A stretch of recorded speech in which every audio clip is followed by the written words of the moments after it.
नमस्कार प्यारे बच्चों, हमने प्लांट फिजियोलॉजी स्टार्ट कर रखा और ये प्लांट फिजियोलॉजी का अपना 13वां पार्ट रहेगा। अपन पढ़ रहे थे रसारोहण की मैकेनिज्म। रसारोहण की मैकेनिज्म में अपने फर्स्ट थ्योरी पढ़ी थी वाइटल फोर्स थ्योरी, और आज अपन पढ़ेंगे रूट प्रेशर थ्योरी। साथ में ही अपन पढ़ेंगे फिजिकल फोर्स थ्योरी भी। शुरुआत करते हैं। देखिए, रूट प्रेशर थ्योरी से, हिंदी में इसे कहते हैं मूल दाब सिद्धांत। रूट प्रेशर थ्योरी किसने दी? प्रिस्टले ने दी। ठीक है। और मूल दाब शब्द का इस्तेमाल किसने किया? स्टीफन हेल्स ने किया। ये वही स्टीफन हेल्स हैं जो प्लांट फिजियोलॉजी के फादर कहलाते हैं। रूट प्रेशर को मैनोमीटर से माप सकते हैं। किससे माप सकते हैं? मैनोमीटर से माप सकते हैं। रूट प्रेशर थ्योरी को ऑक्सीडेशन प्रेशर भी कहते हैं, जो कि आपको ध्यान रखना है। ठीक है। आगे देखिए, सिद्ध करो कि पादपों में रूट प्रेशर पाया जाता है। इस तरीके के शॉर्ट नोट्स कहाँ पूछे जाते हैं? ग्रेजुएशन लेवल पर पूछे जाते हैं, लेकिन अपन पढ़ रहे हैं फर्स्ट ग्रेड के अकॉर्डिंग। ठीक है। देखिए, गटेशन, पत्ती के किनारों से जल का बूंदों के रूप में बाहर निकलना क्या कहलाता है? गटेशन कहलाता है, बिंदु स्रावण कहलाता है। ठीक है भाई, ये तो आपने आसपास देखा ही होगा पत्तियों पर जल की बूंदों को। तो वो किस वजह से होता है? गटेशन की वजह से होता है। ठीक है। गटेशन भी किस वजह से होता है? रूट प्रेशर के कारण होता है। ठीक है। ऑक्सीडेशन या फिर इसे ब्लीडिंग भी कहा जाता है। इसमें क्या होता है? देखिए, यदि तने पर किसी धारदार वस्तु द्वारा काट या फिर कट लगाया जाए तो उस स्थान से द्रव्य बाहर निकलता है, और इसे ही क्या कहा जाता है? ऑक्सीडेशन या फिर ब्लीडिंग कहा जाता है। ये भी किस वजह से होता है? रूट प्रेशर के कारण होता है। ठीक है। रूट प्रेशर जड़ों में उत्पन्न धनात्मक दाब होता है, यानी पॉजिटिव प्रेशर होता है, जो नीचे से ऊपर की तरफ लगता है। बिल्कुल, रूट प्रेशर नीचे से ऊपर की तरफ पादप के शीर्ष भाग तक लगता है, यानी नीचे से ऊपर की तरफ लगता है। तो ये कैसा प्रेशर है? पॉजिटिव प्रेशर है। ठीक है। इसका मान कितना होता है? इसका मान 1 से 2 एटीएम तक होता है। इसलिए ये दाब जल को लगभग 20 फीट की ऊंचाई तक ले जा सकता है, यानी 20 फीट की ऊंचाई के बाद में रूट प्रेशर काम नहीं करेगा। रूट प्रेशर रसारोहण के लिए छोटे पादपों के लिए उपयुक्त होता है, जिनकी ऊंचाई 20 फीट के लगभग होती है। उसमें रूट प्रेशर क्या करता है? काम करता है। ठीक है। तो ये था रूट प्रेशर। रूट प्रेशर की कमियां यहां पर देखिए आप। रूट प्रेशर अनावृत बीजी पादपों में काम नहीं करता, बिल्कुल नहीं करता, क्योंकि रूट प्रेशर तो 20 फीट की ऊंचाई तक काम करता है। और अनावृत बीजी यानी जिम्नोस्पर्म, जिम्नो का मतलब क्या होता है? अनावृत होता है। स्पर्म का मतलब क्या होता है? बीज होता है। जिम्नोस्पर्म में कौन कौन से आते हैं? जैसे सिक्वा, पाइनस, सिट्रस, ये सारे के सारे अनावृत बीजी यानी जिम्नोस्पर्म आते हैं। तो इनकी लंबाई तो काफ़ी ज़्यादा होती है, तो वहाँ पर तो रूट प्रेशर बिल्कुल काम नहीं करेगा। लेकिन फिर भी उसमें क्या होता है? रसारोहण तो चलता रहता है। इससे सिद्ध होता है कि रूट प्रेशर के अभाव में भी क्या होता है? रसारोहण हो सकता है। तो बिल्कुल हो सकता है। तो ये कमी है किसकी? रूट प्रेशर की। मूल दाब ग्रीष्म ऋतु में कम और शीत ऋतु में क्या होता है? ज़्यादा होता है। जबकि पादपों को जल की आवश्यकता ग्रीष्म ऋतु में होती है। भाई, ग्रीष्म ऋतु में पादपों को जल की आवश्यकता अधिक होती है, उस वक्त तो रूट प्रेशर कम होता है, यानी ज़रूरत के हिसाब से रूट प्रेशर काम नहीं करता है। तो ये भी इसका क्या है? वीक पॉइंट है। किसका? रूट प्रेशर का। रूट प्रेशर दिन में कम और रात में क्या होता है? ज़्यादा होता है। ठीक है। जबकि पादपों में जल की आवश्यकता कब होती है? दिन में होती है। ठीक है भाई, दिन में होती है जल की आवश्यकता, और रूट प्रेशर ज़्यादा कब होता है? रात में होता है। तो ये भी कमी है रूट प्रेशर की। अब अपन पढ़ेंगे physical force theory. Physical force theory में अपन पढ़ेंगे कैपिलरी थ्योरी, और ये किसने दी? बोहेम ने दी। ठीक है। किसने दी? बोहेम ने दी। इस सिद्धांत के अनुसार जाइलम तत्वों के द्वारा रसारोहण केशिका के समान होता है। ठीक है। केशिका का तो पता होगा ना, आपने केमिस्ट्री लैब में आपने प्रैक्टिकल किए होंगे, तो आपको ज़रूर पता होगा केशिका का। केशिका ऐसी कांच की नली सी होती है, बिल्कुल पतली सी होती है, और इसके दोनों सिरे क्या होते हैं? ओपन होते हैं। यानी आप इसे किसी बीकर में रखोगी तो इतना सा पानी चढ़ेगा, फिर रुक जाएगा। तो ये होती है केशिका। ठीक है। आगे देखिए, केशिका कुछ सेंटीमीटर तक ही जल का क्या करती है? रसारोहण कर सकती है। बिल्कुल, कुछ ही ऊंचाई तक इसमें क्या होता है? वाटर चढ़ता है। जबकि पादप तो बहुत ऊंचाई वाले होते हैं। बिल्कुल, पादपों की लंबाई तो विश्व का सबसे ऊंचा पादप होता है, तो उसकी ऊंचाई तो करीबन करीबन 366 फीट की होती है। ठीक है। इसलिए रसारोहण की तुलना केशिका से करना बिल्कुल गलत है। तो बिल्कुल गलत है, क्योंकि केशिका तो कांच की पतली नलिका होती है, बहुत ही बारीक सी होती है, और इसमें जो जल है वो बहुत कम ऊंचाई तक चढ़ता है। तो रसारोहण की तुलना केशिका से करना बिल्कुल गलत है। केशिका जल में डूबी रहती है, जबकि जाइलम वाहिकाएं या फिर वाहिनिकाएं जल में डूबी हुई नहीं रहती हैं। ठीक है। जाइलम वाहिकाएं और वाहिनियों का व्यास क्या होता है, अधिक होता है, जबकि केशिका का व्यास क्या होता है, कम होता है। ठीक है। वाहिनिकाओं में अनुप्रस्थ पट पाए जाते हैं। देखिए ये क्या होती है, ट्रैकिड्स होते हैं, और उनमें इस तरीके से क्या पाए जाते हैं, अनुप्रस्थ पट पाए जाते हैं, जबकि केशिका क्या होती है, सपाट होती है, और इसके दोनों सिरे क्या होते हैं, ओपन होते हैं। ठीक है। इस कारण से इस सिद्धांत को मान्यता नहीं मिली। तो ये तो दिख ही रहा है, ये तो बिल्कुल काम का ही नहीं है ये सिद्धांत तो। ठीक है। और ये सिद्धांत किसने दिया, बोहेम ने दिया। ठीक है। अगला सिद्धांत है इम्बाइवेशन थ्योरी। ये सिद्धांत किसने दिया, अंगर ने दिया। इस सिद्धांत में क्या होता है, देखिए इस सिद्धांत के अनुसार जाइलम की भित्तियों से जल का इम्बाइवेशन होता है। ठीक है। जाइलम की भित्तियों से होता है, और आप सबको पता है कि जाइलम की भित्तियां तो जल के लिए क्या होती है, अपारगम्य होती हैं। बच्चे बच्चे को पता है, लेकिन इन भाई साहब को नहीं पता था। ठीक है। भाई जाइलम की जो भित्तियाँ होती हैं वो किसकी बनी हुई होती हैं, लिग्निन की बनी हुई होती हैं, या फिर कभी कभी सुबेरिन की बनी हुई भी होती हैं। तो ये दोनों ही क्या होते हैं, जल के लिए अपारगम्य होती, इसके अंदर से तो जल आ ही नहीं सकता। लेकिन ये तो कह रहे हैं जल का इम्बाइवेशन किसके द्वारा होता है, जाइलम की भित्तियों के द्वारा होता है, जो कि इम्पॉसिबल है। ठीक है। जल का रसारोहण तो जाइलम की गुहिकाओं यानी ल्यूमन के द्वारा होता है। ठीक है। अब ये सिद्धांत क्या कहता है, ये सिद्धांत ऐसा बोलता है, ये क्या है, जाइलम है, और ये क्या है, जाइलम की भित्तियां हैं। जाइलम की भित्तियों के द्वारा वाटर का क्या होता है, इम्बाइवेशन होता है, अंतःचूषण होता है। ठीक है।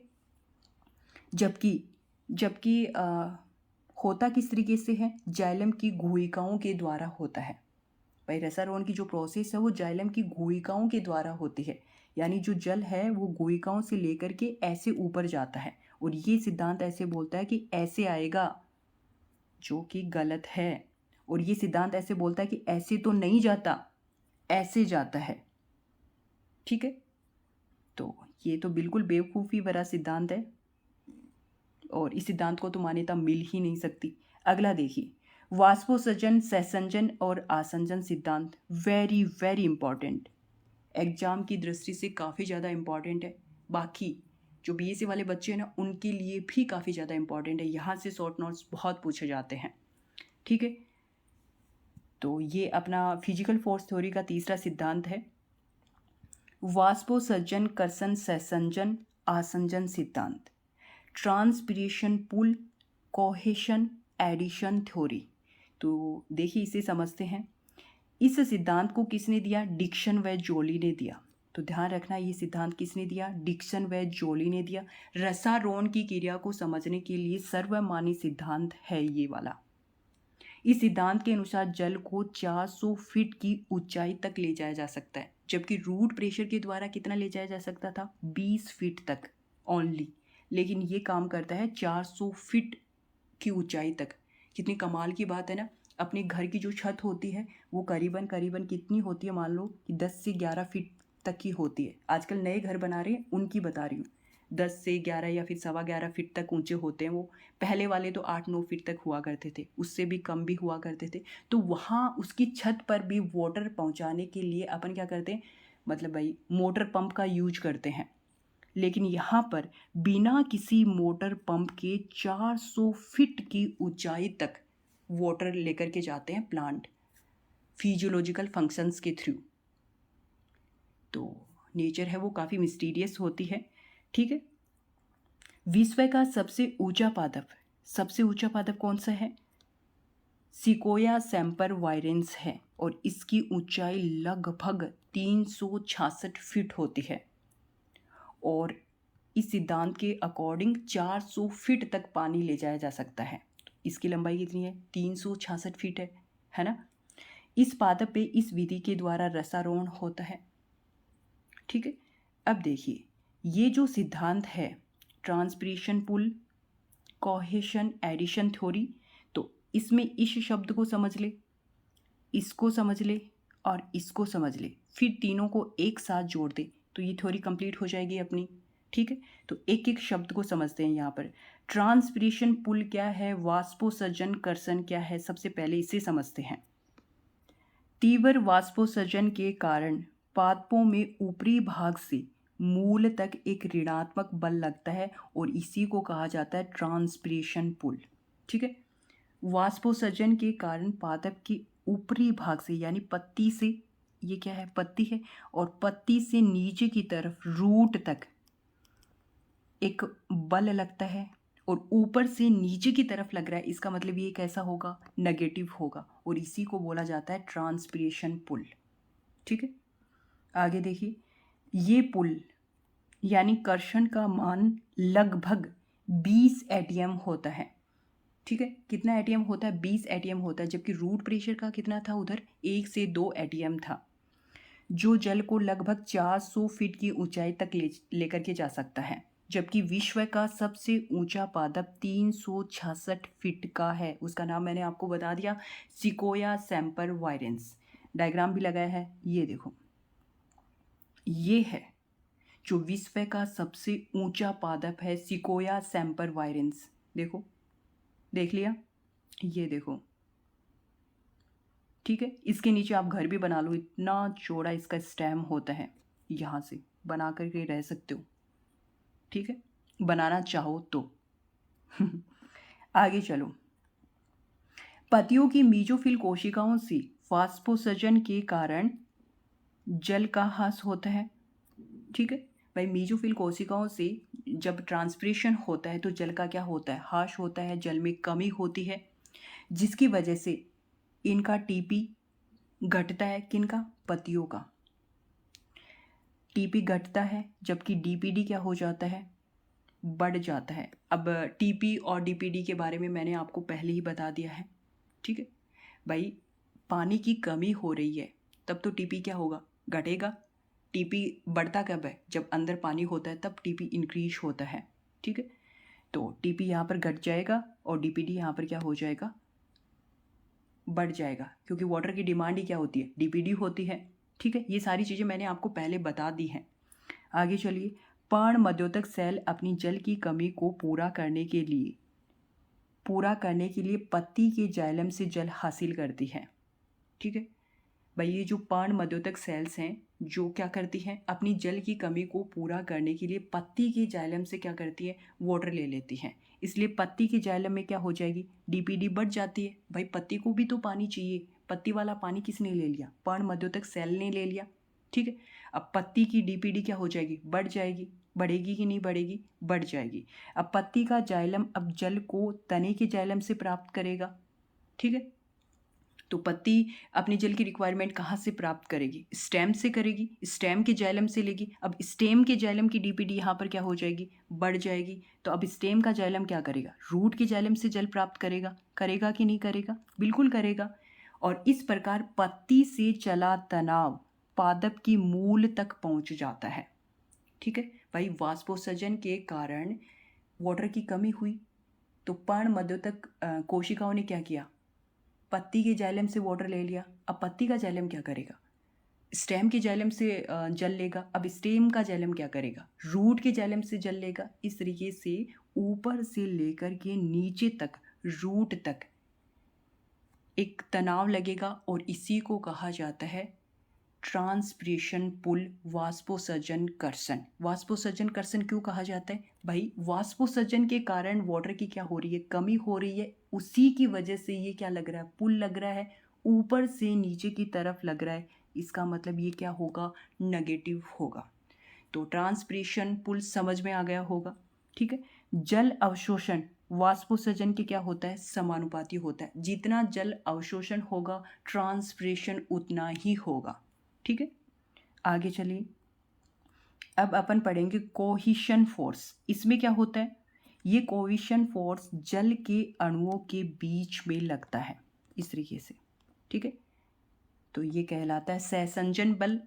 और आसंजन बल यानी एडिशन फोर्स क्या होता है, ये जल एवं जाइलम की भित्तियों के बीच लगता है। ये क्या है भाई, ये तो वाटर है। ठीक है, और ये क्या है, जाइलम की भित्ति है। तो जाइलम की भित्ति के बीच में लगने वाला बल कहलाता है आसंजन बल, ठीक है। और जल के अणुओं के बीच में जो लगता है वो कहलाता है सहसंजन बल। और ये आपको पता है जाइलम की गुहा होती है, जाइलम की गुहा के द्वारा ही क्या होता है, रसारोहण होता है, ठीक है। तो समझ में आ गया होगा, ये बहुत इंपॉर्टेंट है। आगे चलिए, वाष्पोत्सर्जन कर्षण बल सहसंजन और आसंजन बल के कारण मूल से लेकर पादप के शीर्ष भाग तक कंटिन्यूअस जल श्रृंखला का क्या होता है, निर्माण होता है, जिससे जल पादप की आखिरी पत्ती तक पहुंच जाता है, ठीक है। अब यहाँ पर देखिए, यहाँ पर सारी चीज़ें एक बार फिर से रिपीट हो जाएंगी। देखिए, आप सबको पता है सिर से नीचे की तरफ रूट तक एक पुल लगता है, कर्षण लगता है, बल लगता है, इसी को कहा जाता है transpiration pull. Transpiration pull transpiration के कारण लगता है। ट्रांसपिरेशन में क्या होता है, वाटर की कमी होती है।